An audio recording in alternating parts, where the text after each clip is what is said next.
hadir di seminar online mengenai urgensi pemahaman rating video games ya.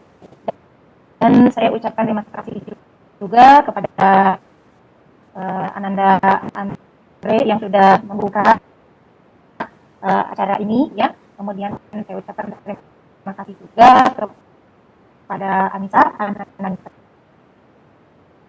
yang akan memimpin atau memandu seminar pada kesempatan hari ini ya.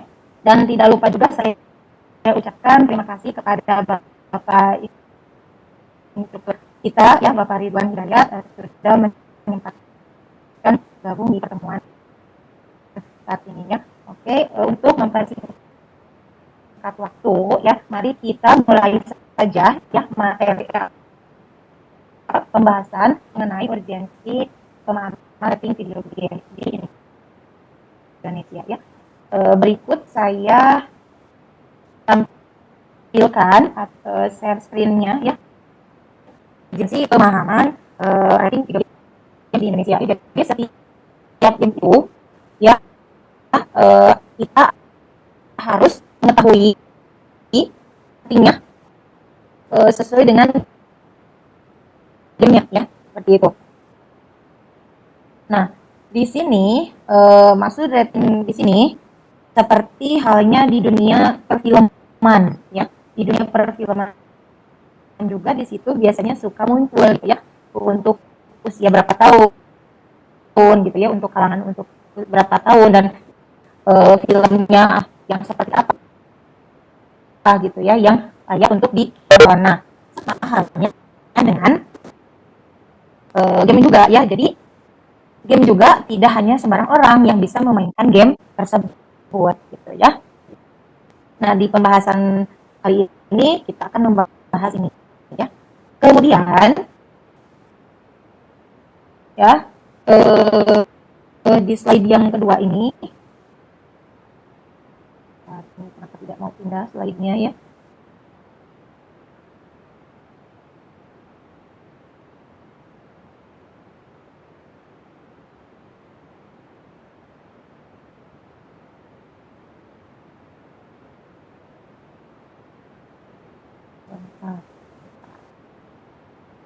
Nah, yang berikutnya itu ya, di sini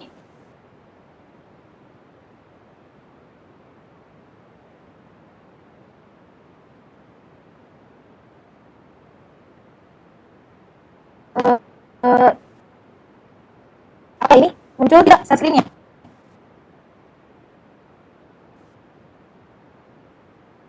Analisa screen muncul? Muncul Ibu.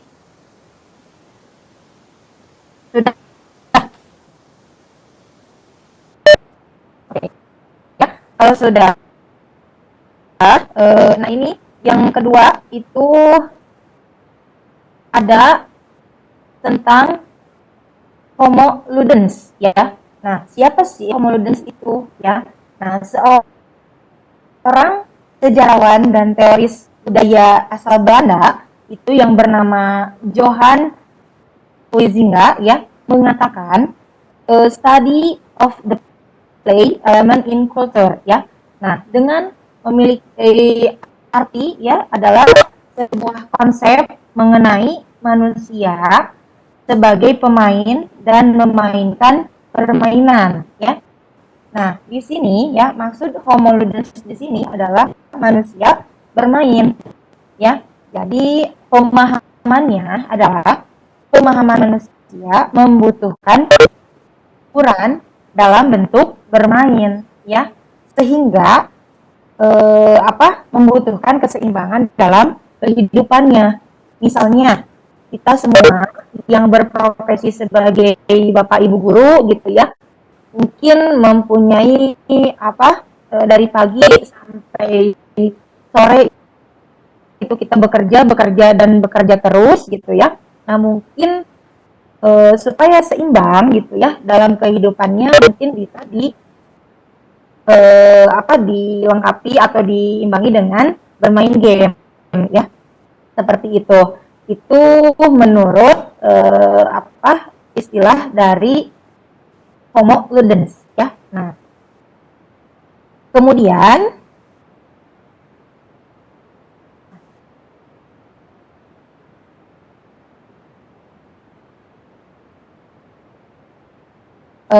berikutnya itu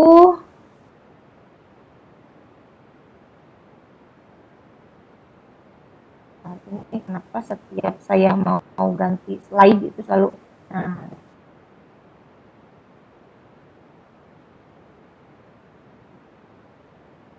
nah ya itu menurut sejarawan dan teoris budaya asal dari Belanda ya tentang konsep di games ya. Nah kemudian di sini ada industri game di Indonesia yang sedang berlangsung ya, yang sedang berlangsung.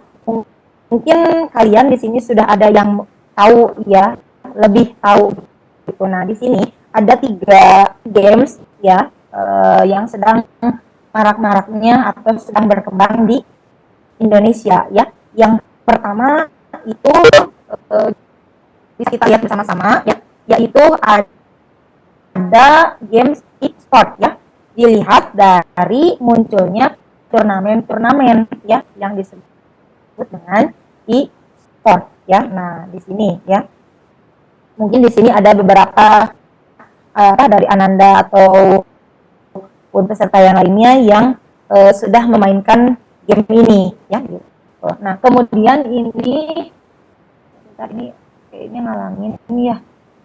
Ada juga ada game buatan Indonesia yang mengusung tema budaya Indonesia ya. Nah, tema judul gamesnya ini adalah Pamali ya. Nah, Pamali ini adalah game horor ya yang di dalamnya itu membahas tentang game hantunya itu hantu Indonesia ya.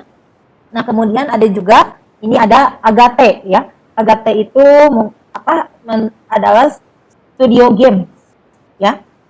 Jadi nah di perindustrian industri game ini ya pasti sudah umum di Indonesia ya. Jadi game itu untuk sekarang sudah menjadi salah satu aspek publik entertainment ya yang bisa sejajar dengan film ya.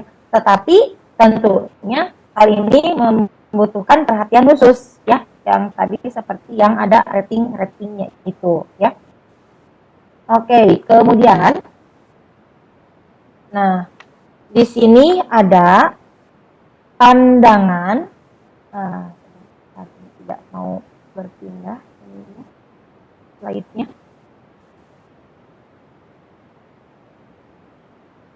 Nah, ini ya. Ada keluhan masyarakat terhadap video games. Ya. Nah, keluhannya apa? Ya, mungkin banyak di berita ya yang sudah tenar gitu ya. Inilah 16 game yang dilarang untuk anak-anak, antaranya adalah Mobile Legend ya. Nah, dampaknya seperti apa ya? Karena tadi kenapa masyarakat itu banyak yang mengeluh ya tentang game itu ya. Jadi, karena game Mobile Legend ini anak saya jadi bermain game terus gitu ya. Nah, di situ yang perlu kita perhatikan ya untuk orang tua ataupun misalnya kalian mempunyai adik gitu ya, kita harus memperhatikan gitu game apa yang cocok untuk usianya gitu ya. Jadi pandangan buruknya itu terhadap game yang akan menjadi permasalahannya, dan permasalahan ini disebabkan oleh apa? Tingkat pemahaman masyarakat terhadap konten game dan ratingnya belum dipahami ya, sehingga terjadinya keluhan masyarakat ya. Nah kemudian di sini saya akan menampilkan ya ada 2 trailer game ya, dan kita saksikan bersama-sama trailer game ini ya.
Nah, itu mungkin ya trailer game yang pertama itu. Nah, gamenya itu berjudul Animal Crossing ya. Nah, mungkin bisa kita saksikan ya, bisa kita simpulkan games yang dari trailer games yang barusan itu sudah bisa kita tebak ya, gamenya itu khusus untuk kalangan usia berapa tahun gitu ya. Mungkin saja bisa saja untuk yang semua orang gitu ya, semua kalangan, jika memang semua orang itu menyukai game tersebut ya. Kemudian di sini saya akan tampilkan juga ya trailer game yang kedua itu. Nah, ini ya, mari kita tonton bersama-sama. Mungkin ada yang sudah mengetahui game ini ya.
Nah, ini ya. nama gamenya itu adalah Doom Eternal ya. Nah, bisa kita bedakan ya, tadi trailer game yang pertama dengan yang kedua itu jelas berbeda gitu ya. Untuk yang trailer yang pertama itu tadi mungkin bisa dipakai untuk semua kalangan ya, semua usia, jenjang usia. Tetapi kalau yang trailer yang kedua gitu ya, itu tidak sama sekali untuk anak kecil ya, karena gamenya itu adalah tentang pembunuhan ya, jadi horor lah gitu ya. Mungkin nanti anak kecil akan takut ketika main game seperti ini ya. Oke, kemudian di slide yang berikutnya, nah ini ya inti dari pembahasan yang hari ini itu tentang video game rating system ya, bisa disebut dengan ESRB ya. Nah ini lebih jelasnya ya, kalian bisa kepo nih di link ini esrb.org ya. Nah esrb.org ini adalah Entertainment Software Rating Board. Nah apa rating ini ya, rating board ini itu untuk di internasional, tingkat internasional ya. Jadi di sini ada everyone ya. Nah, jelas kalau everyone itu ratingnya untuk semua orang ya. Jadi semua orang itu bisa memainkan game tersebut. Nah, ya. Seperti itu. Kemudian ada 10 ya. Nah, kalau 10 itu untuk remaja ya. Untuk kalangan remaja. Nah, kemudian di sini ada juga mature ya. Nah, 17 tahun ya.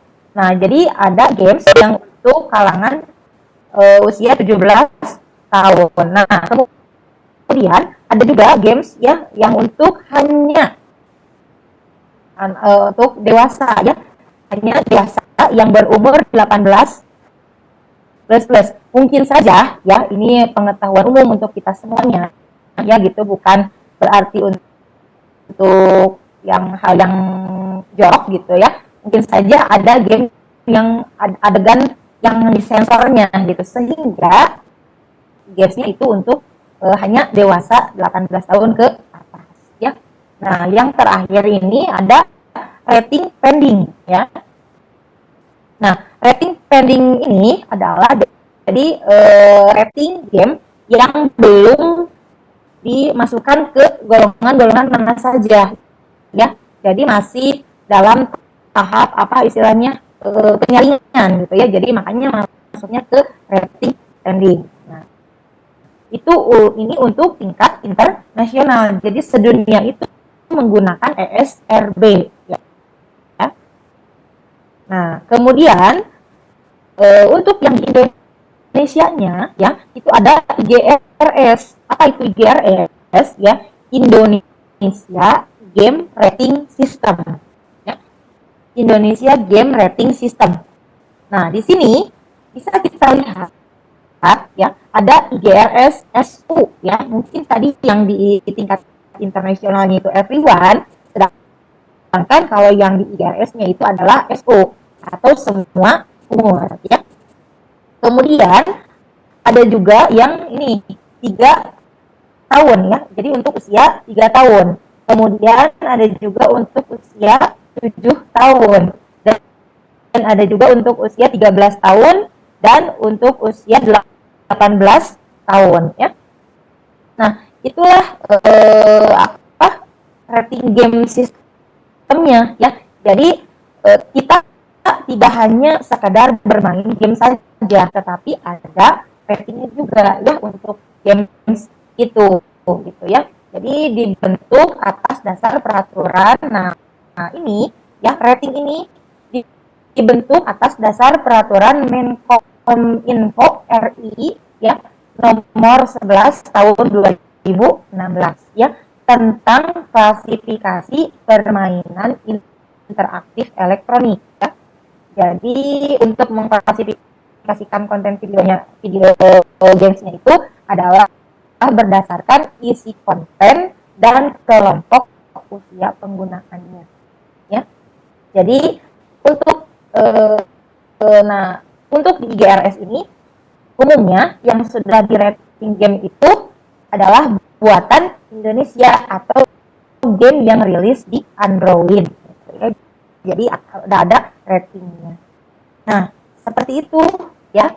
Nah, di sini saya juga akan menampilkan contohnya ya, contoh game dan ratingnya. Nah, contoh game dan ratingnya itu di sini kita bisa lihat ya. Nah, game yang tentang Death Stranding ini ya, game Death Stranding ini memiliki rating untuk di tingkat internasionalnya. Mungkin game ini masuknya ke mature ya, atau mature untuk usia di 17 tahun. Tetapi kalau untuk di IGRS ya, itu masuknya ke untuk usia 18 tahun ke atas ya. Jadi mempunyai rating yang berbeda gitu ya. Mungkin untuk tingkat internasional ratingnya mature 17 plus gitu ya. Kalau untuk di Indonesia itu 18 plus. Nah, ini ya, sebentar saya pindahkan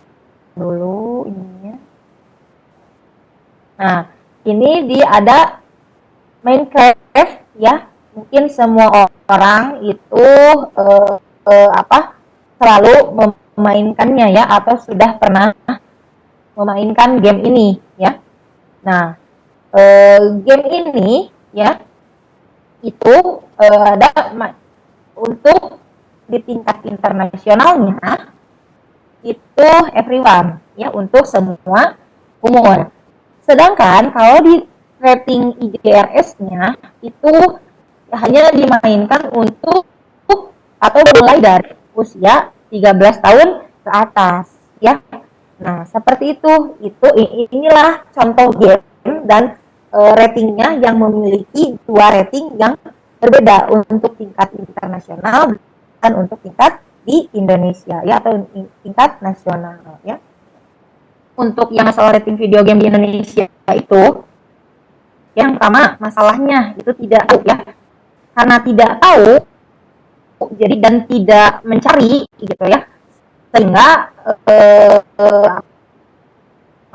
itu menjadi masalah gitu ya, menjadi permasalahannya. Yang kedua itu tahu tapi tidak peduli gitu ya. Nah, maksud tahu tapi tidak peduli ini, tahu ya games itu untuk usia berapa tahun gitu ya, untuk kalangan berapa tahun gitu, tetapi ya udah sih itu urusan sendiri gitu ya. Nah, itulah permasalahan yang kedua. Yang ketiga gitu ya, tahu peduli tapi percuma gitu ya. Nah, maksud percuma di sini kenapa gitu ya? Contohnya saja tukang jualan CD gitu ya, CD games. Nah, tukang CD games itu tahu gitu kalau games itu untuk usia berapa tahun, tapi ketika ada yang membelinya gitu ya, istilahnya apa ya, tidak peduli ya gitu. Jadi cuma gitu ya. Karena kenapa percuma di sini ya? Cuman dilarang saja, tidak ada penegak hukum yang mengontrol dan menindaklanjuti pelanggarannya ya. Dan yang terakhir itu adalah yang tidak tahu dan tidak peduli ya. Masalahnya itu tidak tahu dan tidak peduli. Jadi yang penting ya main game gitu, tidak tahu gitu kalau game itu seperti apa gitu ya. Sehingga timbullah masalah marah-marah orang tua ke anaknya gitu. Kamu main game terus gini. Tapi tidak tahu game yang dipermainkan sama anak itu game yang seperti apa ya. Nah, itu mungkin yang penjelasan mengenai urgensi pemahaman video rating games ya di Indonesia ya. Itu mungkin sekian dari saya. saya. Silahkan jika ada yang ingin bertanya, silahkan untuk bertanya. Ya, saya Iya, silahkan. Sesi tanya jawabnya dibuka. Untuk yang bertanya boleh melalui kolom chat atau boleh unmute aja langsung mic-nya. Silahkan, ada yang mau bertanya?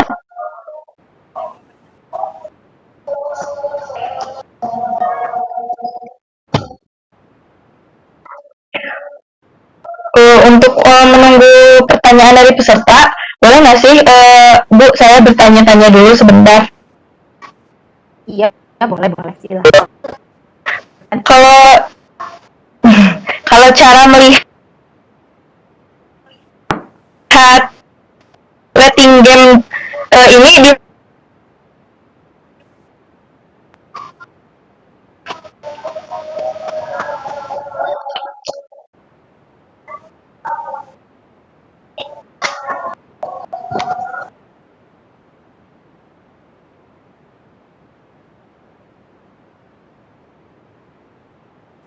Kenapa suaranya terputus-putus?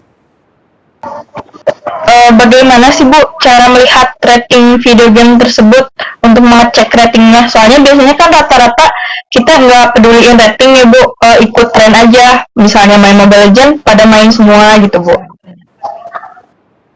Oh ya. Nah, ya pertanyaannya tadi apa? Mungkin kalau untuk melihat rating gamenya itu tadi di mana gitu. Nah, mungkin di sini saya akan sampaikan ya, kalian bisa melihat di tampilan yang tadi kalau yang untuk tingkat internasional itu bisa dilihat di esrd.org ya. Dan kalau misalnya yang di tingkat nasional atau di Indonesia ya, itu bisa dilihat di igrs.org juga ya, sama. Jadi bisa dilihat di situ untuk melihat rating game ya. Itu mungkin Anissa. Oke Bu, terima kasih. Masih ada yang mau bertanya?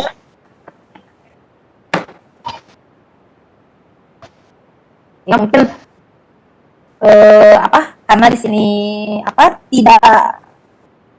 bukan tidak mau bertanya ya, atau mungkin sudah paham gitu ya, sudah mengerti gitu. Jadi mungkin saran dari saya ya, dari materi ini, silahkan kalian apa istilahnya memahami ya, apa saja game yang bisa kita mainkan di usia kita ya gitu.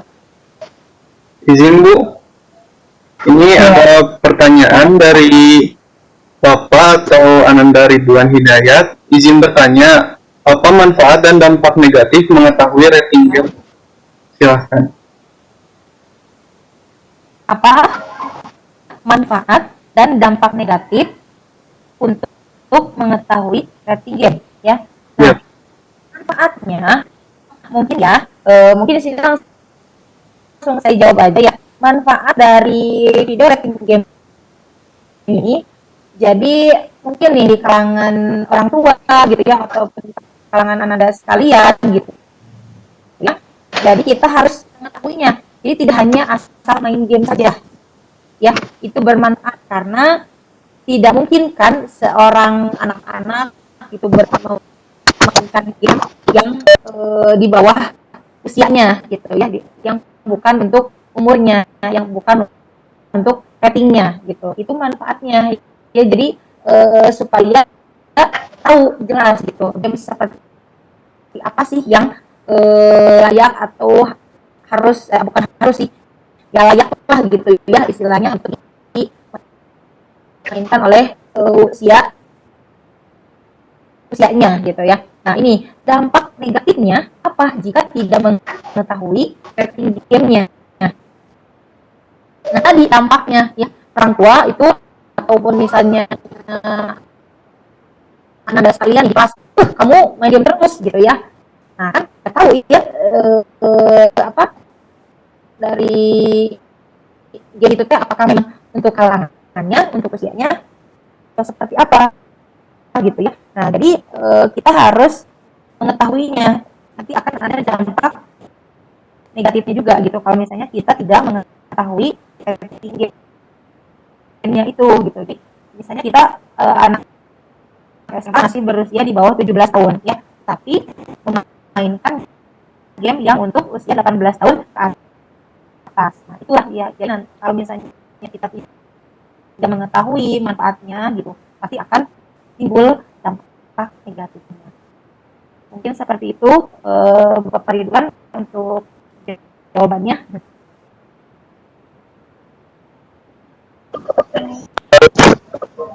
Oke, terima kasih Bu Tranika.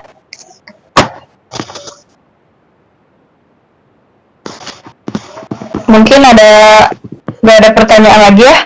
Udah mengerti mungkin semuanya.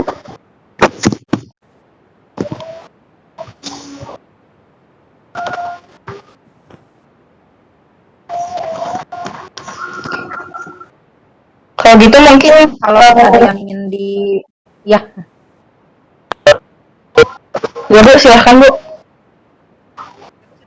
ya enggak, silakan untuk ini aja tutup aja kalau memang tidak ada yang ingin ditanyakan lagi. Mungkin jadi kesimpulannya itu tadi ya, harus kita mengetahui manfaatnya seperti apa, kemudian dampaknya seperti apa.